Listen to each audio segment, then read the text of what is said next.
తండ్రి అయినటువంటి దేవునికి మన ప్రభువును రక్షకుడైనటువంటి యేసుక్రీస్తు వారి నామంలో కృతజ్ఞతాస్తుతులు చెల్లించుకుంటూ ఈ యొక్క కార్యక్రమాన్ని వీక్షిస్తున్నటువంటి వింటున్నటువంటి సహోదరి సహోదరులందరికీ కూడా నా హృదయపూర్వకమైనటువంటి వందనాలు తెలియపరుచుకుంటా ఉన్నానండి.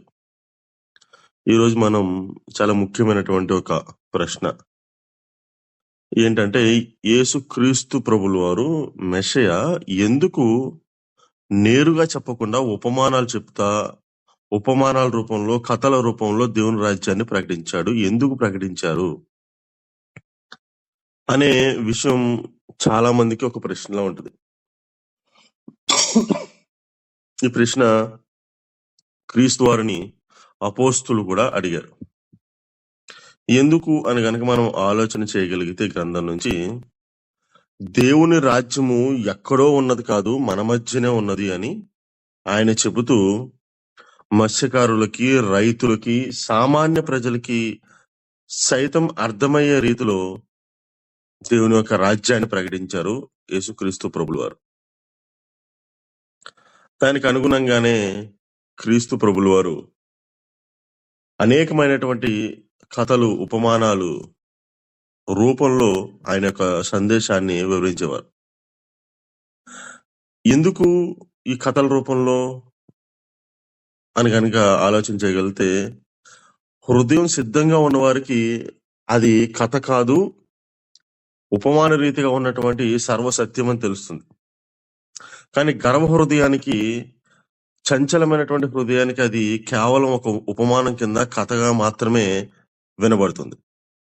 యేసుక్రీస్తు వారు చెప్పిన అనేకమైనటువంటి ఉపమానంలో అద్భుతమైనటువంటి ఒక ఉపమానం విత్తు మంచి నేల మీద విత్తినటువంటి విత్తనం అనే ఒక మంచి ఉపమానాన్ని మాట్లాడతారు.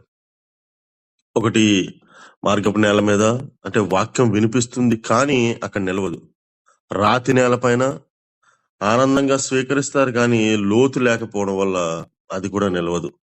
ముళ్ళులు కలిగినటువంటి నేల, లోకపు చింతల వల్ల, లోకాశల వల్ల వాక్యాన్ని అవన్నీ కూడా నొక్కేస్తాయి, పైకి రాకుండా వాక్యం అక్కడ కూడా ఎదగదు. ఇక మంచి నేల పైన వాక్యం సమృద్ధిగా ఫలిస్తుంది. ఈ వాక్యాన్ని మంచి నేల మీద విత్తాలి, అక్కడ విత్తాలి, ఇక్కడ విత్తాలి అని మాట్లాడతాం కానీ వాక్యంలో ఎటువంటి ప్రాబ్లం లేదు, వాక్యంలో ఎటువంటి లోపము కనిపించదు.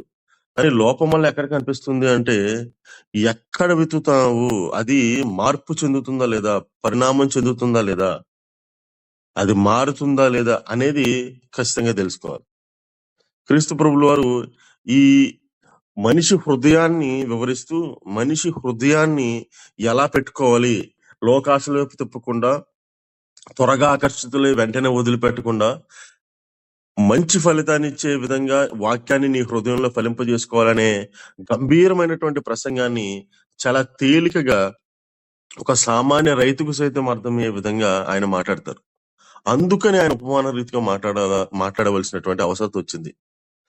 వినువారు వింటారు, చెవిగల వాళ్ళు గ్రహిస్తారు, గ్రహించేవారు గ్రహిస్తారని మాట్లాడతారు యేసుక్రీస్తు ప్రభువులు.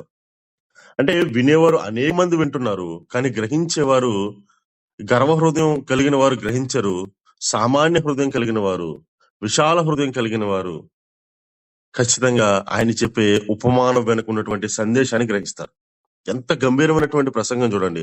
నీ హృదయాన్ని సిద్ధపరుచుకో, వాక్యానికి నీ హృదయాన్ని చోటివ్వు, అది ఫలింపజేసేలాగా నీ హృదయాన్ని సిద్ధపరచుకో అనే గంభీరమైనటువంటి ప్రసంగాన్ని, అనే వాక్యాన్ని ఫలింపజేయడానికి, వాక్యం ఫలింపజేయడానికి నీ హృదయాన్ని సిద్ధపరచుకో అనే ఒక గొప్ప గంభీరమైనటువంటి ప్రసంగాన్ని ఒక సామాన్య రైతుకి సైతం, ఒక సామాన్య మనిషికి సైతం అర్థమయ్యే రీతిలో చెప్పారు. అందుకని యేసుక్రీస్తు ప్రభువు వారు ఉపమాన రీతిగా అనేక మార్లు మనకి మాట్లాడినట్టుగా కనబడతా ఉంటది.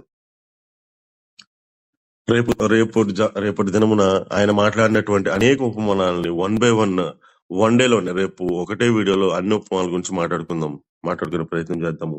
శ్రద్ధగా విన్న కూడా ప్రభు నామములో వందనములండి.